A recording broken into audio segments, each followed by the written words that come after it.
सीता और एक का नाम था गीता। जो सीता थी वो गाय को बहुत मानती थी, जो गीता थी वो भैंस को बहुत माना करती थी, और दोनों एक दूसरे से चिढ़ती बहुत थी।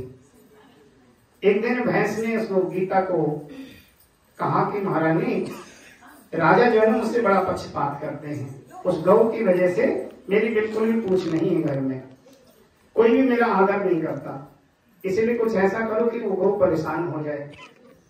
गीता ने कहा ठीक है, ऐसा ही करती हूँ। उसने क्या किया, अपने किसी एक नौकर से गौ माता के बछड़े को मरवा दिया और गेहूं के ढेर में दबा दिया उस बछड़े को। राजा को कुछ पता नहीं इस बात का। राजा भोजन करने के लिए बैठा, भोजन की थाली राजा के सामने आई तो जैसे ही हाथ आगे बढ़ाया तो भोजन मांस बन गया। राजा को बड़ा चंपा लगा, अरे ये मेरा इतना सुंदर भोजन था, मांस कैसे हो गया। फिर पानी की तरफ हाथ बढ़ाया तो वो रुधिर बन गया, खून बन गया।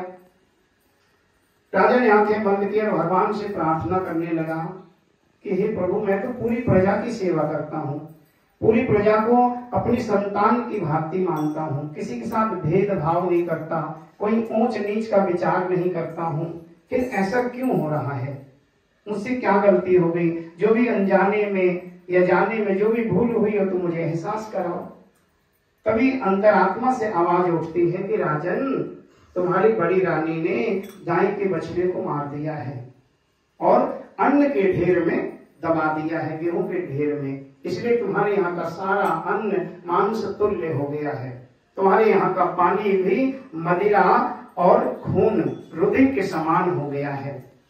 राजा ने कहा कि मैं क्या करूं, अंतरात्मा से ही आवाज आती है कि गौ माता का पूजन करो। आज अष्टमी है, गौ माता का पूजन करोगे तो बछड़ा भी जीवित हो जाएगा और भगवान की कृपा तुम्हारे ऊपर हो जाएगी और तुम्हारे ऊपर जो दोष आया है वो दोष समाप्त हो जाएगा।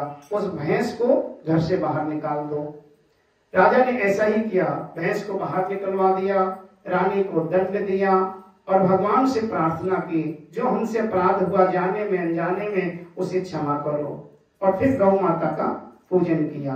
जिस प्रकार कथा में आया पूजन करना चाहिए, वैसे 16 प्रकार से गौ माता का राजा ने पूजन किया और फिर गौ माता की परिक्रमा लगाई और पीछे मुड़ के देखा तो गौ माता का बछड़ा दौड़ता हुआ आ रहा है। तो गोपाष्टमी के दिन जो लोग गौ माता की पूजा करते हैं, जाने अनजाने में किसी भी प्रकार के पाप हो जाते हैं। दिन में बहुत पाप होते हैं लोगों से, जाने में अनजाने में, न चाहते हुए भी कुछ ऐसा किसी को बोल दिया जाता है, दूसरे की आत्मा दुख गई, वो भी पाप ही होता है। या न चाहते हुए हमने झूठ बोल दिया, अपने कारोबार में झूठ बोल देता आदमी काम चलाने के लिए। तो इस तरह के जो जाने अनजाने में पाप हमसे जीवन भर में होते हैं, तो गोपाष्टमी के दिन गौ माता का पूजन करने से वो सारे पाप समाप्त हो जाते हैं। बोले गौ माता की